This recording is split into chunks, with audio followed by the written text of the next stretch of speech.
जय श्री कृष्ण। आगे का वर्णन अध्याय 5 श्लोक 11। अनुवाद।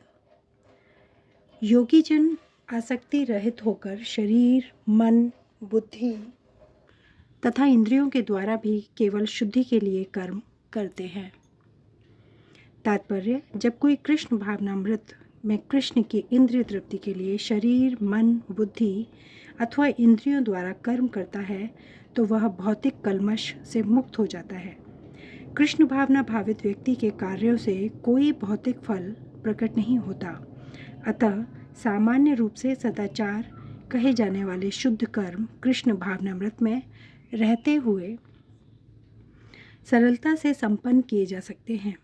श्रील रूप गोस्वामी ने भक्ति रसामृत सिंधु में इसका वर्णन इस प्रकार किया है।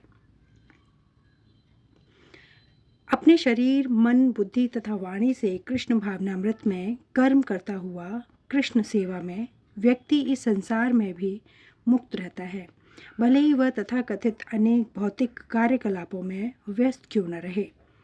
उसमें अहंकार नहीं रहता, क्योंकि वह इसमें विश्वास नहीं रखता कि वह भौतिक शरीर है अथवा यह शरीर उसका है। वह जानता है कि यह शरीर नहीं है और न यह शरीर ही उसका है। वह स्वयं कृष्ण का है और उसका यह शरीर भी कृष्ण की संपत्ति है। जब वह शरीर, मन, बुद्धि, वाणी, जीवन, संपत्ति आदि से उत्पन्न प्रत्येक वस्तु को जो भी उसके अधिकार में है कृष्ण की सेवा में लगाता है तो वह तुरंत कृष्ण से जुड़ जाता है। वह कृष्ण से एक रूप हो जाता है और उस अहंकार से रहित होता है जिसके कारण मनुष्य सोचता है कि मैं शरीर हूँ। यही कृष्ण भावनामृत की पूर्णावस्था है। श्लोक 12। अनुवाद। निश्चल भक्त शुद्ध शांति प्राप्त करता है क्योंकि वह समस्त कर्म फल मुझे अर्पित कर देता है, किंतु जो व्यक्ति भगवान से युक्त नहीं है और जो अपने श्रम का फल कामी है वह बंध जाता है।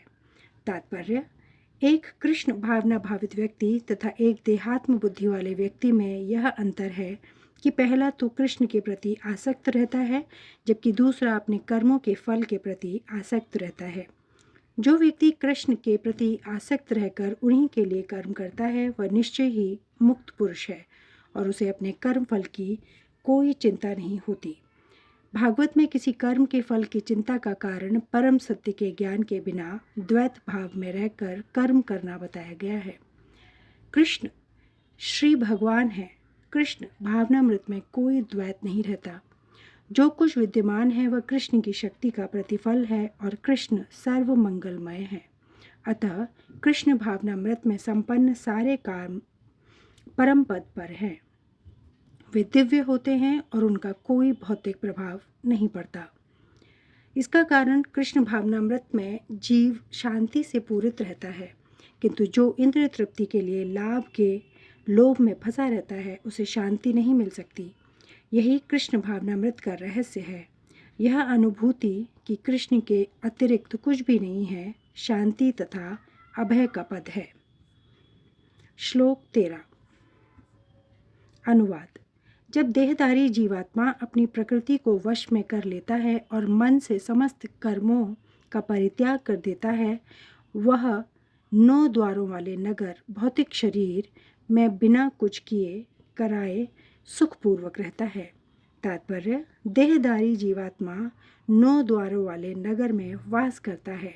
शरीर अथवा नगर रूपी शरीर के कार्य प्राकृतिक गुणों द्वारा स्वतः संपन्न होते हैं। शरीर की परिस्थितियों के अनुसार रहते हुए भी जीव इच्छा अनुसार इन परिस्थितियों के परे भी हो सकता है। अपनी परा प्रकृति को विस्मृत करने के ही कारण वह अपने को शरीर समझ बैठता है और इसलिए कष्ट पाता है। कृष्ण भावनामृत के द्वारा वह अपनी वास्तविक स्थिति को पुनः प्राप्त कर सकता है और इस देह बंधन से मुक्त हो सकता है। अतः ज्यों ही कोई कृष्ण भावनामृत को प्राप्त होता है वह तुरंत ही शारीरिक कार्यों से सर्वथा विलग हो जाता है। ऐसे संयमित जीवन में जिसमें उसकी कार्य प्रणाली में परिवर्तन आ जाता है वह 9 द्वारों वाले नगर में सुखपूर्वक निवास करता है। ये 9 द्वार इस प्रकार हैं। जीव के शरीर के भीतर वास करने वाले भगवान ब्रह्मांड के समस्त जीवों के नियंता हैं। यह शरीर 9 द्वारों, 2 आँखें, 2 नथुने, 2 कान, 1 मुंह, गुदा तथा उपस्थ से युक्त हैं। वृद्धावस्था में जीव अपने आप को शरीर मानता है, किंतु जब वह अपनी पहचान अपने अंतर के भगवान से करता है तो वह शरीर में रहते हुए भी भगवान की भांति मुक्त हो जाता है। अतः कृष्ण भावना भावित व्यक्ति शरीर के ब्रह्मा तथा आंतरिक दोनों कर्मों से मुक्त रहता है। श्लोक 4। अनुवाद। शरीर रूपी नगर का स्वामी देहधारी जीवात्मा न तो कर्म का सृजन करता है, न लोगों को कर्म करने के लिए प्रेरित करता है, न ही कर्म फल की रचना करता है। यह सब तो प्रकृति के गुणों द्वारा ही किया जाता है। तात्पर्य, जैसा कि 7वें अध्याय में बताया जाएगा, जीव तो परमेश्वर की शक्तियों में से एक है, किंतु वह भगवान की अपरा प्रकृति है जो पदार्थ से भिन्न है। संयोगवश परा प्रकृति या जीव अनादिकाल से प्रकृति अपरा के संपर्क में रहता है। जिस नाशवान शरीर या भौतिक आवास को वह प्राप्त करता है वह अनेक कर्मों और उनके फलों का कारण है। ऐसे बुद्ध वातावरण में रहते हुए मनुष्य अपने आप को अज्ञानवश शरीर मानकर शरीर के कर्म फलों का भोग करता है। अनंत काल में उपार्जित यह अज्ञान ही शारीरिक सुख दुख का कारण है। जो ही जीव शरीर के कार्यों से पृथक हो जाता है, त्यों ही वह कर्म बंधन से भी मुक्त हो जाता है। जब तक वह शरीर रूपी नगर में निवास करता है, तब तक वह इसका स्वामी प्रतीत होता है, किंतु वास्तव में वह न तो इसका स्वामी होता है और न इसके कर्मों तथा फलों का नियंता ही। वह तो इस भवसागर के बीच जीवन संघर्ष में रत प्राणी है। सागर की लहरें उसे उछालती रहती हैं, किंतु उन पर उसका वश नहीं चलता। उसके उद्धार का एकमात्र साधन है कि दिव्य कृष्ण भावनामृत द्वारा समुद्र के बाहर आए। इसी के द्वारा समस्त अशांति से उसकी रक्षा हो सकती है। श्लोक 15। अनुवाद। परमेश्वर न तो किसी के पापों को ग्रहण करता है न पुण्यों को, किंतु सारे देहधारी जीव उस अज्ञान के कारण मोहग्रस्त रहते हैं जो उनके वास्तविक ज्ञान को आच्छादित किए रहता है। तात्पर्य, विभु का अर्थ है परमेश्वर जो असीम ज्ञान, धन, बल, यश, सौंदर्य तथा त्याग से युक्त है। वह सदैव आत्मतृप्त और पाप पुण्य से अविचलित रहता है। वह किसी भी जीव के लिए विशिष्ट परिस्थिति नहीं उत्पन्न करता, अपितु जीव अज्ञान से मोहित होकर जीवन की ऐसी परिस्थिति की कामना करता है जिसके कारण कर्म तथा फल की श्रृंखला आरंभ होती है। जीव परा प्रकृति के कारण ज्ञान से पूर्ण है, तो भी वह अपनी सीमित शक्ति के कारण अज्ञान के वशीभूत हो जाता है। भगवान सर्वशक्तिमान है, किंतु जीव नहीं है। भगवान विभु अर्थात सर्वज्ञ है, किंतु जीव अणु है। जीवात्मा में इच्छा करने की शक्ति है, किंतु ऐसी इच्छा की पूर्ति सर्वशक्तिमान भगवान द्वारा ही की जाती है। अतः वह जब जीव अपनी इच्छाओं से मोहग्रस्त हो जाता है तो भगवान उसे अपनी इच्छा पूर्ति करने देते हैं, किंतु किसी परिस्थिति विशेष में इच्छित कर्मों तथा फलों के लिए उत्तरदायी नहीं होते। अतएव मोहग्रस्त होने से देहधारी जीव अपने को परिस्थिति जन्य शरीर मान लेता है और जीवन के क्षणिक दुख तथा सुख को भोगता है।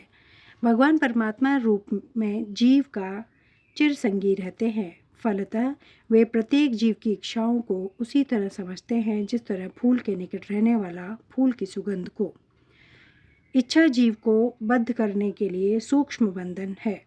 भगवान मनुष्य की योग्यता के अनुसार उसकी इच्छा को पूरा करते हैं। आप सोची होत नहीं, प्रभु सोची तत्काल। अतः व्यक्ति अपनी इच्छाओं को पूरा करने में सर्वशक्तिमान नहीं होता, किंतु भगवान इच्छाओं की पूर्ति कर सकते हैं।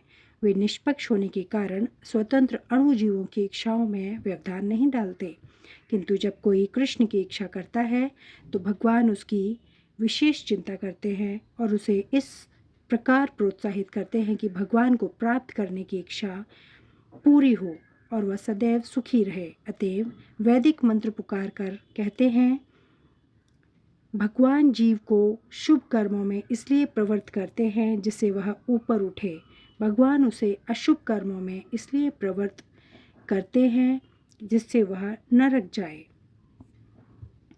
जीव अपने सुख दुख में पूर्णतः आश्रित है। परमेश्वर की इच्छा से वह स्वर्ग या नरक जाता है, जिस तरह वायु के द्वारा प्रेरित बादल। अतः देहधारी जीव कृष्ण भावनामृत की उपेक्षा करने की अपनी अनादि प्रवृत्ति के कारण अपने लिए मोह उत्पन्न करता है। फलस्वरूप स्वभावतः सच्चिदानंद स्वरूप होते हुए भी वह अपने अस्तित्व की लघुता के कारण भगवान के प्रति सेवा करने की अपनी स्वाभाविक स्थिति को भूल जाता है और इस तरह वह अविद्या द्वारा बंदी बना लिया जाता है। अज्ञानवश जीव यह कहता है कि उसके भव बंधन के लिए भगवान उत्तरदायी है। इसकी पुष्टि वेदांत सूत्र भी करते हैं। भगवान न तो किसी के प्रति घृणा करते हैं न किसी को चाहते हैं, यद्यपि ऊपर से ऐसा प्रतीत होता है।